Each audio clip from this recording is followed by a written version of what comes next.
to this week's edition of Dolan's Dugout. I'm Ramon Scott, and I'm joined by our host, Steve Dolan. Steve, how's it going this week? Everything's going well. I just want to say hello to everybody, and I hope everybody's having a very pleasant day. It's interesting, Ramon, because just got my top 10 football poll from John Maffey, the San Diego Union Tribune, and what's interesting, as of now, the top league in the county is certainly the Gross Hills League. We have three teams in the top six. Of course, Helix is still number one. It has to be after beating Cathedral Catholic and St. Augustine the last 2 weeks. Steel Canyon staying at number 5. Grossmont has moved up to 6. So again, half of the top 6 teams in the county reside in one league, and that league just happens to reside out here in East County. That's great. Well, let me take a look at that. I haven't seen it yet. So, yes, I see it now. Felix did indeed get all 31 votes in the poll this week. Wow, Grossmont does move up to 6 from number 8. That's a pretty big jump. And as you said, with the 3 Grossmont Hills League teams in the top 6, it's pretty impressive. You know, I checked last night as the new computer rankings came out, and those, they're kind of official as far as how they pair up the playoffs and everything. And the Grossmont Hills League is still numerically or statistically, if you will, behind the Western League and the Avocado League. But the eye test, if you will, Steve, would say the Grossmont Hills League. What do you think about that? Well, I think it's great because, as you know, for years and years and years, football in San Diego has been all about North County. That's all you hear about. You look back to last year, and of course, the city schools, I mean, you have to count Cathedral as a city school because they're in a city conference. They dominated in the playoffs. And this year, we've got, again, we're talking about Helix, Steel Canyon, Grossmont, Granite Hills is in there, Santana's in there. I mean, we've got a lot of schools. The Grossmont Conference goes very deep this year, and I think we could have a lot of teams making deep runs in November during the playoffs. Well, maybe I could tell you or ask you if you're there to reveal to us, but I'll tell you the way I voted. I'll tell you first the way the poll looked, and maybe after that, you can tell me how you voted. But certainly, you mentioned the top 3, and I think everyone settled on that top 3 now, right? I mean, when you're talking about Helix number 1, they did get all 31 first-place votes finally. Right, followed by Cathedral Catholic, Saints, Carlsbad, Steel Canyon, Grossmont, Lincoln, Oceanside, Mission Hills, and Torrey Pines fell to number 10. Some other schools receiving votes included La Costa Canyon, Vista, Poway, and a few others. So I imagine your top 3 were probably the same. Adam Paul went ahead and named the round robin series between Helix, Cathedral Catholic, and St. Augustine, the Gauntlet series.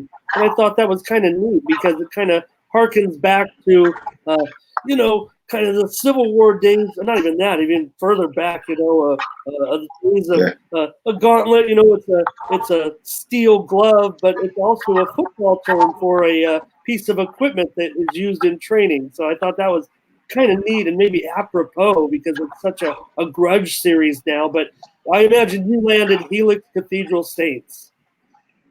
Yeah, actually, I went Helix, Saints, Cathedral, and all I did, I based it off the fact that Saints played closer against Helix than Cathedral did. I mean, and again, the thing is, I think these 3 teams are going to be playing it out, in the open division during the finals. But I went with Carlsbad 4, Steel Canyon 5, Grossmont 6, Mission Hills 7, Lincoln 8, Oceanside 9, Torrey Pines 10.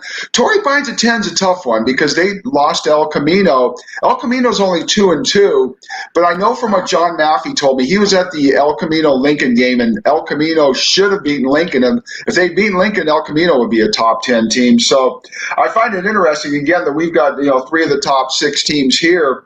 And, countywide, it's funny because, league play starting soon, and that's when it's really all going to tell. I think a team that's going to be interesting is Carlsbad, because Carlsbad at number 4, do you want to be the number 4 team in the county? Last year Carlsbad was, but by being number 4, all that does is get you in the open division and probably a first-round loss when number 4 plays number 1. I mean, they got beat back Cathedral last year in that semifinal first round, so to speak. So I guess the funny thing is we know who the top three are, but you really want to be number four, because if you're number four, you're not going to be walking home with a county championship in your division.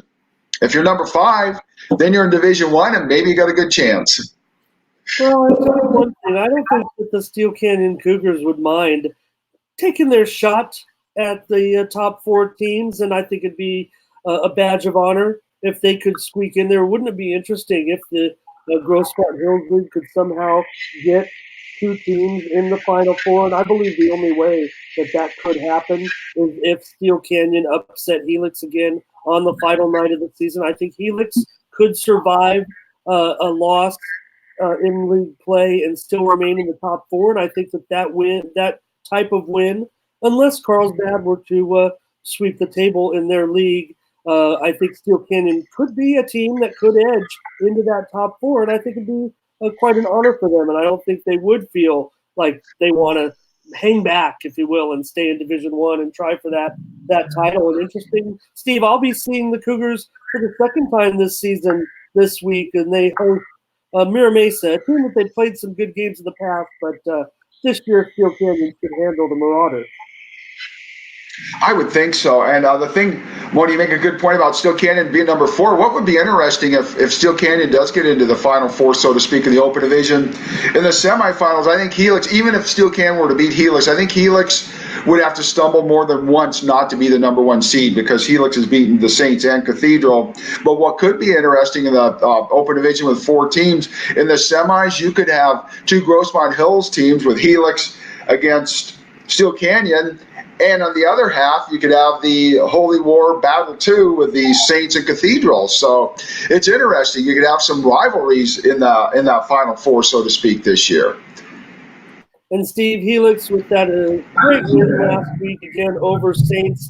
I don't know if you saw this, but in those computer rankings, which do determine how the teams are seeded and placed into the playoff, Cathedral Catholic, because of the math, still retains the top power ranking in the county. Yeah, see, that's what I don't like about computers. I like the eye test. I remember he made a crude remark. Dick Williams, when he's managing the San Diego Padres, and they started coming out with all this computer stuff, I'm going to change part of it. But he said, you know what? A computer can't tell me when a guy's going to burp. I mean, a computer doesn't have the eye test. A computer can't tell you that a guy's shaking like a leaf when he goes up and strikes out. All it knows is that he struck out, versus a guy who went up there and hit 10 foul balls and struck out, so to speak. That's what I don't like about computers. Computers, they don't see. And I mean, I've always been an eye test guy. I think a perfect eye test guy is a guy who's going to be retiring as a major league manager this week, Bruce Bochy. He went by the eye test, and he won 3 World Series in 5 years with the San Francisco Giants, a team that certainly did not have the, quote, most talent those 3 out of 5 years. But again, he was an eye test guy, and I would, just like now with the San Diego Padres hiring a manager, I'd rather they hire a guy who goes by the eye test as opposed to a computer, because you see what all their analytics has done for them this year. Yeah, well, Robbie seemed like an analytics type of team. So anyway, Steve, I just have another couple of questions for you in regards to the top 10 this week. Grosse Pointe, they've moved all the way up to 6th, well-deserved. James Odom, as now we're starting to call him, maybe. I don't know if it's, Jamie's getting older. I don't think I'll ever get over that. But just having such a strong season. But looking at the computer numbers, they've played the weakest schedule by far. So maybe if anything, there's going to be a little bit of pressure on them somehow to get one of those victories over the Hills League team. Interestingly, Granite Hills has been the team that's kind of been left out of the mix a little bit. Going into the season, they were kind of rated ahead of Grosse Pointe, and Grosse Pointe had passed them despite the Eagles still having a pretty strong start so far. So you think the Eagles could, play their way up into the Division I postseason with that great offense they have and good offense? Absolutely. I mean, because again, Granite Hills has had a very difficult schedule. Even when they open with a win at Poway, because remember, our teams aren't supposed to beat North County teams. They started the season by doing just that. It's going to be interesting because in the Grossmont Hills League right now, if you went by what's happened so far, you'd figure Helix number 1, Steel Canyon 2, Grossmont 3, Granite Hills 4. But again, that's one of the issues you get in high school football. There's so many high schools in San Diego County now. It all comes down to scheduling. Like, I don't know about you, Moni, but when I vote my top 10 poll, the hardest thing, and it happens the first 3 or 4 weeks, is when our teams go up and play teams up in Orange County or teams come in from Arizona, Utah, Nevada, whatever. How do you rank it? I mean, Helix loses in overtime to a team from out of state. At that time, how did you rank it? I kept Helix at that time, to be honest with you. I had them number 3. I did have the Saints and Cathedral ahead of them. But again, Helix answered that question. But that's the tough thing. Until you get into league play and all, you really don't know. Yeah, Grossmont's schedule hasn't been the toughest, but on the other hand, Grossmont's been darn impressive. I mean, their offense is unstoppable. They're like the Kansas City Chiefs or the LSU of high school football out here so far, and we'll see when the competition gets tougher. But so far, so good for Tom Carlos Foothillers.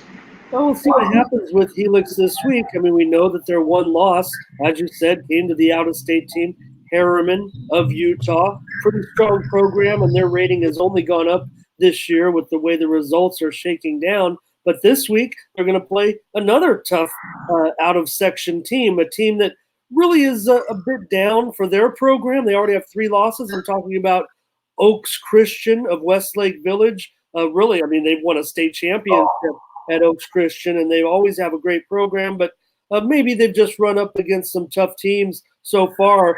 I think the key for Helix here, you're not going to slight Oaks Christian. They're expected to win, but Steve, if anything, I mean, this is where we bring you in because we're measuring the unmeasurables. Helix is coming off the 2 huge Gauntlet Series wins over Saints, over the Dons. They're ripe for a letdown, but, that'll be up to Coach Owens to keep the Scotties focused. Yeah, and Ramon, that's a good point, because remember when Helix beat Cathedral a week and a half ago, Cathedral was coming off 2 huge wins against out-of-town teams. I mean, remember, Cathedral was number 9 in the nation at that time because they had beaten 2 out-of-town teams that were highly ranked. So that's my warning to Helix is, yeah, you've had 2 straight great wins, but the third one needs to be the charm. It wasn't for Cathedral, but for Helix, you got to make it that way.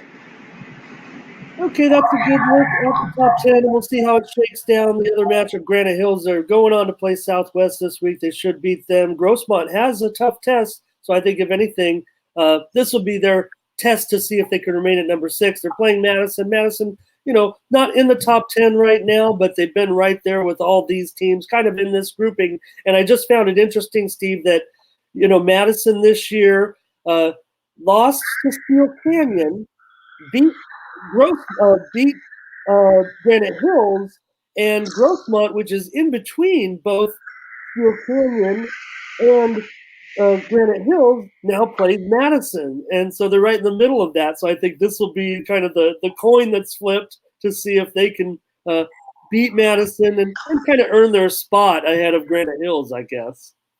Yeah, because Madison, like you say, they're not as good as they've been, but they're still darn good. They're not in the top 10, but they're right there in the others. And I mean, Madison, when you think of teams over the last several years that have been consistently good, you certainly have to throw Madison in that mix. And again, we're getting to the point where league play is going to be starting here soon too. So, I mean, you got after this week, this is it as far as non-league's concerned, for the Grossmont Hills League, starting league play in a week and a half from now. So, this is your last chance to make your mark and to show just how good this league hopefully is. So let's see this week with the Foothillers. I mean, it'll be a big test, but again, I think they're up to it. As I say, I love their offense. They score and score and score, and they run that no huddle. I mean, they're fun to watch, and hopefully they get one this week, because if they do, if we go into league with Helix, Grossmont, and Steel Canyon all either A, undefeated, or B, Helix with a loss to a great out-of-town team, then you're saying this is a league to watch. This is the league to watch in San Diego County this year.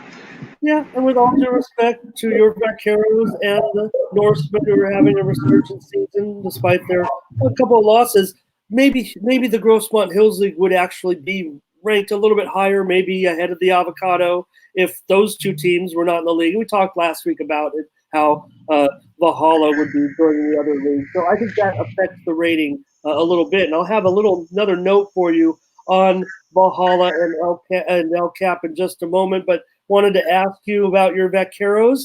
And they're going to play a neat little game this week. I know that it's going to be the KUSI overall game of the week in the entire county. Now, it's not because of the records at this point. West Hills 2-2, El Cap looking for their first win. They're going to be live, certainly at home in this week's game against West Hills. They're playing for the new perpetual trophy, the Tony Berner Trophy, a great award that goes to the winner. Last year, El Capitan kind of used that motivation to upset West Hills, and even though El Cap's 0-4, Steve, I think they're going to be very, very live in this game. Maybe it could be even considered a toss-up. Last season, Wick Hauser and Donnie Green played in that game, and they looked good in doing it. Hauser passed for 2 touchdowns. He ran for another. A great night, and for a great reason. They raised money with a golf tournament,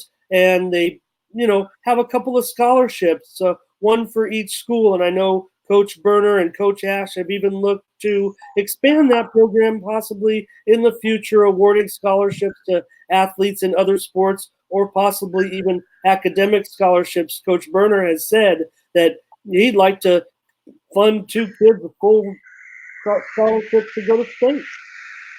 Yeah, and it's sad, of course, why the game is what it is. That Coach Berner lost his son far too early. And I mean, this game, obviously, it means a lot to him. It means a lot to Coach Berner's son, who coaches at Hilltop, who lost a brother. I mean, this is just a game that I hope that the Lakeside and Santee community, and if anybody else, if your team, and there's a lot of buys this week too. If your team has a buy, if you want to go to a game out in East County, go to the El Cap West Hills game. It's for a worthy cause. And again, I mean, I know that for El Cap to win this game would mean a lot, obviously. It'd mean a lot for Coach Berner. And, of course, West Hills, too, because you don't want to lose 2 years in a row to El Capitan, which it's funny because El Capitan doesn't really have a rivalry anymore. I mean, back in my day when I was going to El Cap back in the, last century, so to speak, our rival was Santana. But now, of course, Santana has West Hills. But Cap, this is probably as big a rivalry as there is right now. It's not West Hills' #1 rivalry, but again, they lost El Cap last week, so last year, I'm sorry, but so they really have something to play for too. And again, if you don't have anything to do Friday night and your team's off, go to this game. Go to the El Cap West Hills game. It'll be entertaining. Let me tell you something about El Cap. In our last game, we scored 52 points and lost by 8 to Patrick Henry. So it's not going to be a 6-3 game. I'll tell you that much. Maybe, the Washington State UCLA game when UCLA beat them 67-63. It's going to be more that end than the 6-3 end. So, hey, if you don't have anything to do Friday night, go to the El Cap West Hills game. It certainly is. I'm not going to tease El Cap a little bit. I want them to get a win. I don't care when they do it, with all due respect to West Hills. And I think West Hills certainly has a great chance to come in there and get this victory and maybe get that trophy back. And I tell you why, Steve, the reason is El Cap's allowing, get this is mind-boggling, they're allowing an average of 48 points per game right now. I know that's got to keep Coach Berner, I mean, he's got a business, he's got a lot going, but that's got to keep him up at night right now. Yeah, I mean, that's what's happening because their offense is really clicking. Again, when you score 52 points and lose by 8, I mean, I could imagine after that, what Mike Leach felt like up at Washington State last week when he had a 32-point lead and ends out losing 67-63. That's just like El Cap seemed hopelessly behind against Patrick Henry and finally came within a touchdown. So be an interesting game. And again, it's a somewhat of a rivalry game, but because of the Berner Trophy, what this game means to the community, it's a worthy game, and I can see why KUSI is going out there. If I could, also on radio now, we also have a radio game of the week. This is the last week. It's only on radio.com. Speaking of the Berner family, it's going to be Bonita Vista at Hilltop. And then when the Padres finish their week. The following week, the games go back on the Padre station on 97.3 FM. Don't know for sure, but it looks like that first week back, that first week in October, it'll probably be Carlsbad or Torrey Pines. But this week it's Bonita Vista Hilltop. So again, it's not the burner game out in Lakeside, but it's a burner game at Hilltop where Coach Burner's son's 4-1 and doing very well with the Lancers down there in South Bay. Steve, Grossmont Conference teams have participated so far in 2 of the local radio broadcasts. Do you know, have you guys planned the schedule out in advance to know if we have any other teams coming up in those big Hills League games, or are you guys kind of going week by week? It mostly goes week by week. I think the next 2 weeks sound pretty much scheduled, but if it comes down to the end, if Helix and Steel Canyon are both undefeated in league and it comes down to that game on November 1st, I would, not for me to say, but it would seem like that would definitely be a game that you ought to consider. I mean, again, we really have 4 teams out here with Helix and Grossmont who've already been on the radio, and Steel Canyon, Granite Hills. And again, the West Hills El Cap was a game that was definitely considered, but unfortunately, with our record out at El Cap so far, doing the Hilltop game this week against Bonita Vista. But yeah, definitely. I mean, I know last year we did the Helix Granite Hills game. It was the first game that 97.3 ever did on the radio last year. So definitely we're going to have some Grossmont League games. And I think the big thing is once we get to the playoffs, if our teams do well, we're going to stay with the playoffs right through the open division and possibly even a state playoff game or 2. Yeah, and if Helix and Steel Canyon continue to win out, they play on the final night of the season. And that game this year, interestingly, Steve, Steel Canyon went into Helix last year to get that upset win. Yeah. This year, the Cougars are hosting the Highlanders now. It looks like the Highlanders have kind of reached almost a new level for them, believe it or not, even though they have a loss, but ranked 13th right now in the state. So, yeah, that would certainly be worthy of being broadcast on the NFHS network and whatnot. It'll be a big, big night. So just another note on the Grossmont Hills League and El Capitan's participation in it. You mentioned that now El Capitan may consider their rival West Hills, and West Hills considers El Capitan their rival. Kind of a slap, really, to the Santana Sultans. And the Sultans, Steve, they're 5-0 now after the win last week against a previous unbeaten Montgomery.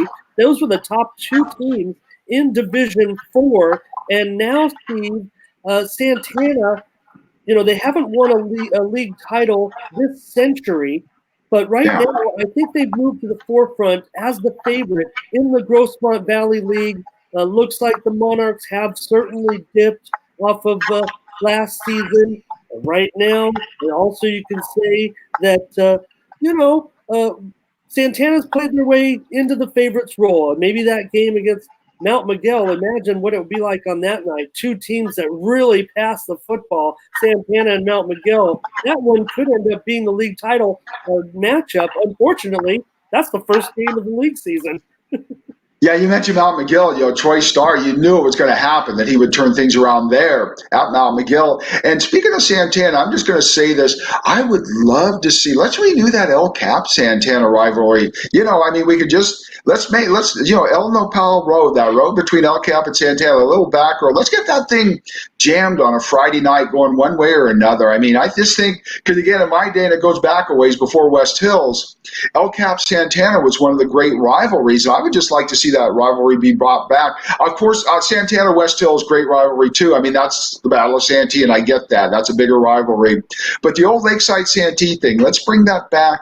We are with El Cap West Hills, but I'd like to see El Cap play both teams every year. Play West Hills, play Santana. Let's bring that old rivalry back. For people who don't know, when Santana first came into existence in the 1960s, their home football stadium was El Capitan. So let's bring that rivalry back. It's time. Next year. I really appreciate the schools that have gone out of the way to kind of keep some of those Grossmont Conference rivalries together, like the El Cap West Hills. I went to one of them last week, Steve. I went to Valhalla at Mount Miguel, and that series started certainly back in 1974 when Valhalla opened. And even though the leagues have kind of split up, they've made it a point to continue that series. And I was appreciative of it, saw a pretty good game out there last week. with Mount Miguel beating Valhalla, doing a nice job. Valhalla's kind of been the talk of Mount Miguel. They've given up some points, but I think the thing with Star is, he kind of takes what he has and works with it. And, he took a sophomore quarterback last year and now has turned them into one of the most prolific offenses in the county. J.D. Laverdier, he gets 300-yard passing games like Dan Fouts in the 70s almost every week. Yeah, that's true. I mean, as I say, the Matadors, it's great to see what's going on there. I mean, again, when Troy Starr went there, you knew this was going to happen, maybe not right away, but I mean, it's interesting too. And again, the one thing I do like about the Valley League is teams like Mount McGill, like Santana, or Monte Vista a couple of years ago when they won the county, playing teams your size, your level. That's what it needs to be. And that's why, of course, you heard my rampage last week, and I'm on a rampage again this week, that my alma mater, El Capitan, has no business in the Grossmont Hills League. I mean, that makes no sense. But again, going back to computers, and again, computers don't know when somebody's going to fall over their feet or when somebody's going to hit a home run. Computers are just computer. And when you start having computers run things instead of the eye test, again, I just don't like that. Well, it's interesting for West Hills and El Capitan this week because both teams are in a real fight to get to the playoffs. I'll leave you with this as far as we're talking about these teams, and I think this will kind of keep you motivated for your Vaqueros in the weeks to come, because what's going to happen is right now in Division 3, the standings are the computer standings. We know the top 12 teams make the playoffs, okay? So Kearney's in 11th, Valhalla's in 12th, and West Hills is in 13th, and El Capitan is in 14th. So it's laid out right there. El Capitan has West Hills on their schedule. Still, they have Valhalla on their schedule this year. We talk about teams that might only have 2 or 3 victories making the playoffs, but if there's no problem here, I don't have a problem with El Capitan getting in because they played all those tough teams. So 12 teams make the playoffs. Beat these 2 teams that you have a chance to beat, and you're going to get in. And El Capitan, you mentioned their offense. All they have to do is get in because they actually can compete with those teams. The teams that would end up meeting in the first round, they wouldn't get a bye certainly because they'll be down there in 11th or 12th place. But the teams that they would end up facing in a first or second round matchup are teams that they've already played. Teams like Hilltop, where, they could see them again. And there's a little bit of history there with father and son, and anything can happen on a given night. So El Capitan has its chance right away. You got to beat West Hills. You got to beat Valhalla. You still have a chance for the playoffs. Well, you brought up a good point, Moni, and I should have mentioned this earlier. The El Cap West Hills game Friday night again. You don't have anything else to do. If your team's got a bye this week, go out and watch it. There's another reason why it could be for a playoff berth. That's funny. This is midpoint of the season, and again, it could determine which one of them is in and which one of them is out. So yeah, it may seem like a game that whatever, but it's more than a whatever because whoever wins that, it'll get a leg up on a playoff berth. Good point. Yeah, and even though we make fun of the computer numbers, that's just the way it's laid out. So yeah. It's obvious. At least it's obvious to everyone, or at least it's obvious to me. I don't know. I know the coaches go digging in those numbers. I'm not sure the fans do, and I guess that's our job, is to keep these fans updated on how important these non-league games are. And if anything, with the division set up the way it is now, I know, you're always going to hear the critics, but there's just so many schools, Steve. Everyone should get a chance to compete against their like ill, if you will, right? So I think that's nice that they can see the standings, know who they have to beat, and know that they still have a chance to celebrate a section title. Exactly. It's going to be fun. I mean, again, we're basically going to be the halfway point after Friday night. Everybody will have played at least 5 games, so we're getting down to the nitty-gritty now. And again, El Cap West Hills can be for a playoff berth, and then we're going to start league, and like you say, right away, Mount Miguel Santana play the next week. That could be for a league title. So it's getting interesting. I mean, I know the season's not even quite halfway there yet, but I mean, it's at a point now where we're going to start paying attention to these games. I mean, week 1, week 2, man, it's hard because you got guys out there who've never played varsity before, and you just don't know what's going to happen. It kind of reminds me, Moni. I mean, as you know, I worked for more than 15 years at San Diego State. I remember my first year on campus. San Diego State played Texas El Paso on a Thursday night game.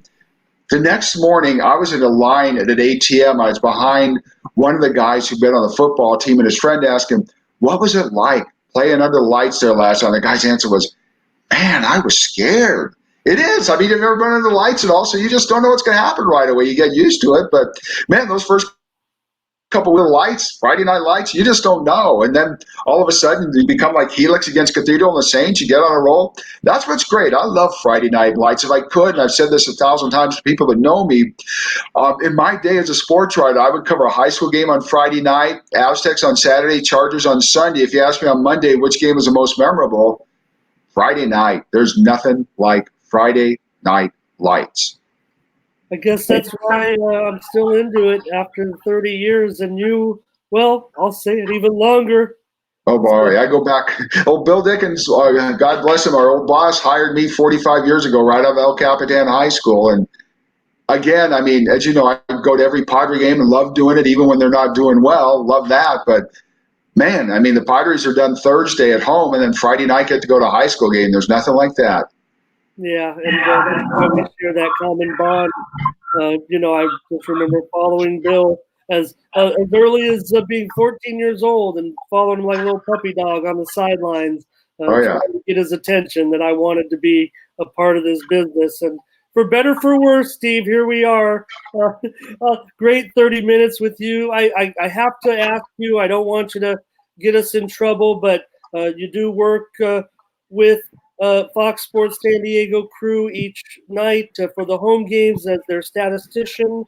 This week, Andy Green was let go. I'll give you my concerns, so I'll be the one to accept responsibility, brother, about talking about it, and I'll just get your what the feeling was like, maybe in the booth, and what you're expecting this week with Rod Barajas now as the interim manager. But to me, the concern is Green was hired to be the manager to oversee this whole project of Preller, whether or not you agree or disagree with the philosophy of A.J. Preller.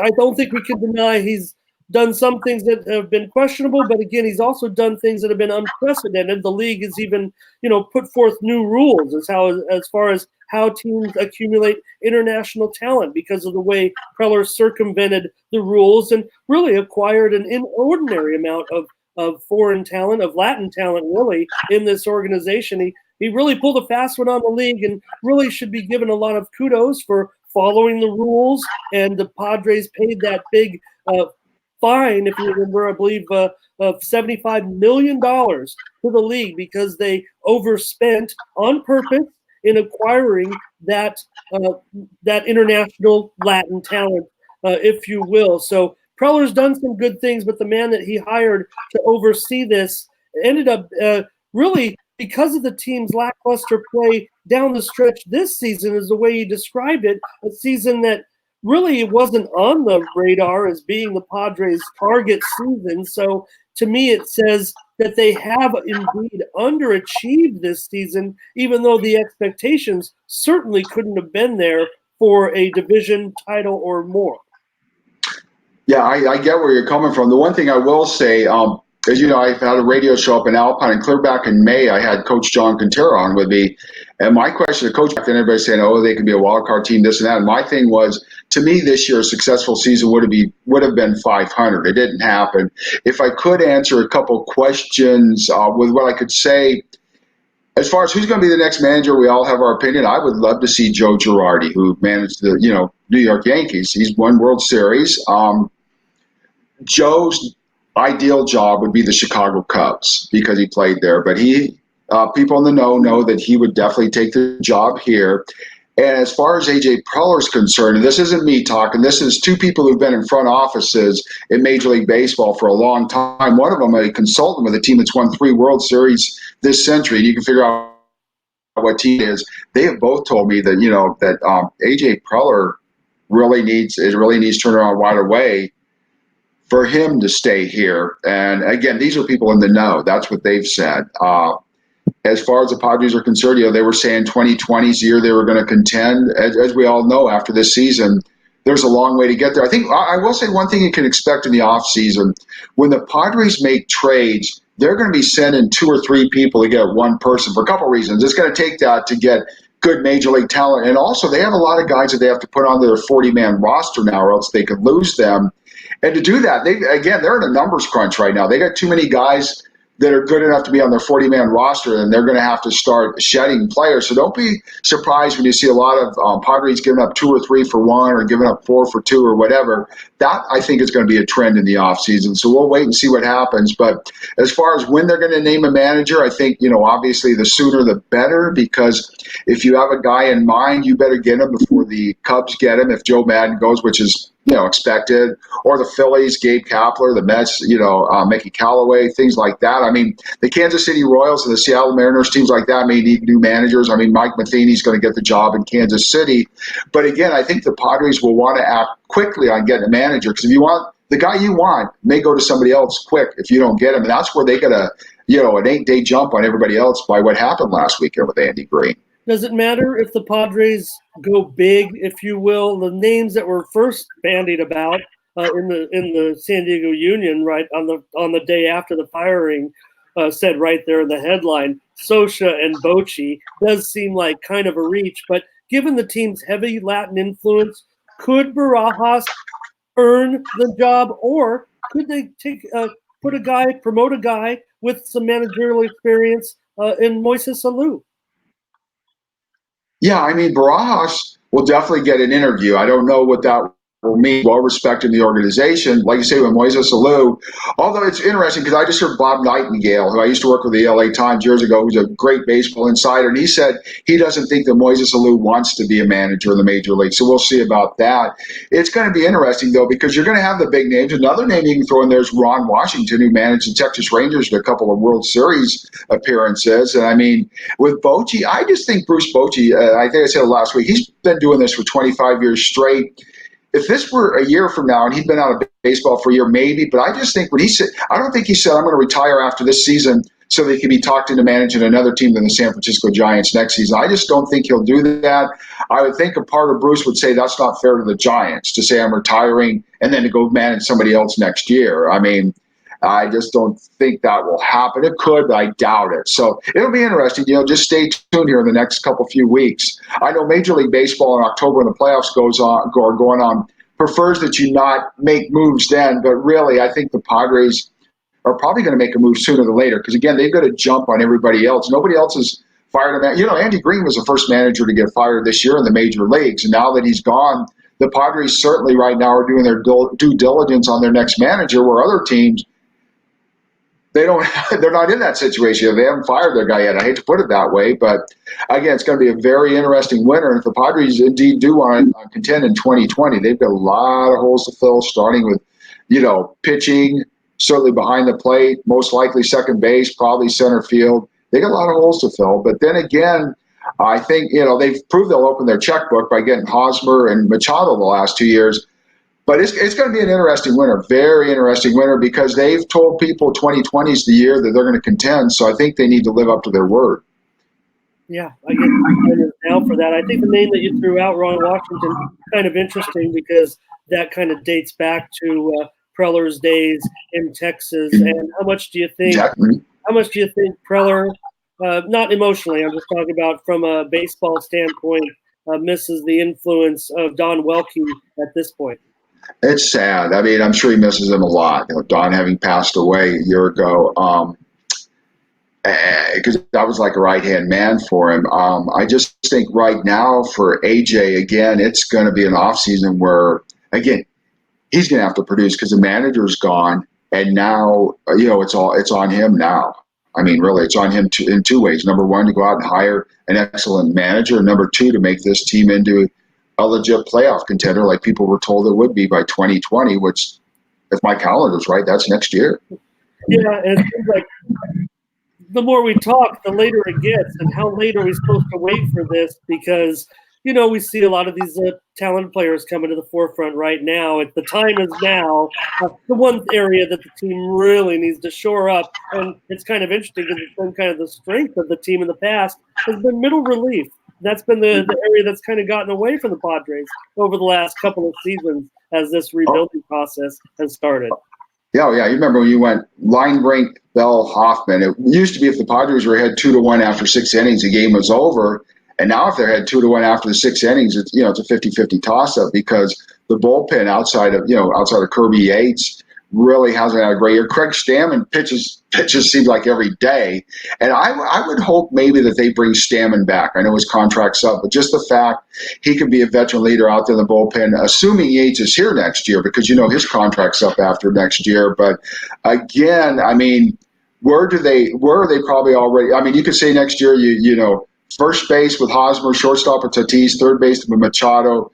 Those positions are filled. I can't say any of the 3 outfield positions. Can't say catcher. Can't say second base. In the rotation, obviously Garrett Richards, Chris Paddock, probably Dinelson Lamet. Both again, Yates. Hopefully Stammen resigns, and after that, that's just kind of been that was one of the things for Andy Green. I mean, it happens. It's happened to guys in Houston too, where you have to be the caretaker until the team gets good. You have to go through all the bad times, but you're not going to be there to experience the good times because that's what they hired you for. Was to be a caretaker for 4 years. And we'll see how that pitching shakes down. I was disappointed to see Garrett Richards get hit pretty hard yesterday, but glad he's back, and hopefully he can be a part and make a contribution as well. Well, Steve, I kept you a little long because I had to get my Padres update, but, you sit there right next to Don and Mud every night, so I know you have their ear a little bit, so I think we can – you don't have to say anything. I think we can read between the lines a little bit and see where we're headed. We just have to wait for the answer from the Padres as far as what they're going to do with that managerial spot. Like I was questioning the timing of it, but you're kind of saying that maybe this was the right timing. So I think that's interesting. Yeah, because again, they got to jump. Plus, also this week they're having organizational meetings. And if you knew Andy Green wasn't going to come back, would you really want him sitting in on those meetings, or do you tell him, "Hey, Andy, you're out of these meetings because you're not coming back next year, but we'll announce at the end of the season"? So either way, it was going to be very uncomfortable if Andy Green was here this week. Well, and I think the fans have gotten a little bit disappointed in some of the moves that Green was making, even on the field. So maybe the timing was right. I think the fans are satisfied there. We'll have a new manager. We'll have some new uniforms next year. I kind of started to like the blue a little bit, even though I'm one of those old school brown guys too. I don't know. Just you're the Padres. Just wear all the colors. I think the fans love it. That's okay. Yeah, I'm from brown because blue you blend in with the Dodgers and the Brewers and 19 other teams, Kansas City, etc. Who else wears brown? We have throwback uniforms when we wear the blue. Yeah. Oh, yeah. Gotta be careful. I mean, Steve Garvey, I remember once he said in the old uniform said he looked like a taco. But, I mean, again, I like the Browns because, again, to me, they're unique. And I think, let's have a new identity going forward. Garvey came to town, said the team looked like overdressed tacos. Next thing you know, the team's wearing blue. Yeah. Not Dodger blue, but blue. And like I say, everybody wears blue practically. So let's be brown. Let's be unique. Yeah, I think so too. All right, Steve, I'll try not to keep you so long, but it's always so interesting on Dolan's Dugout. We'll have them again each and every week, bring some guests in and talk about whatever we want on Dolan's Dugout. All right. Thank you so much, Ramon. Look forward to talking to you again. Sure thing. For Steve Dolan, I'm Ramon Scott. Thank you for joining us. Thank you. Have a good night.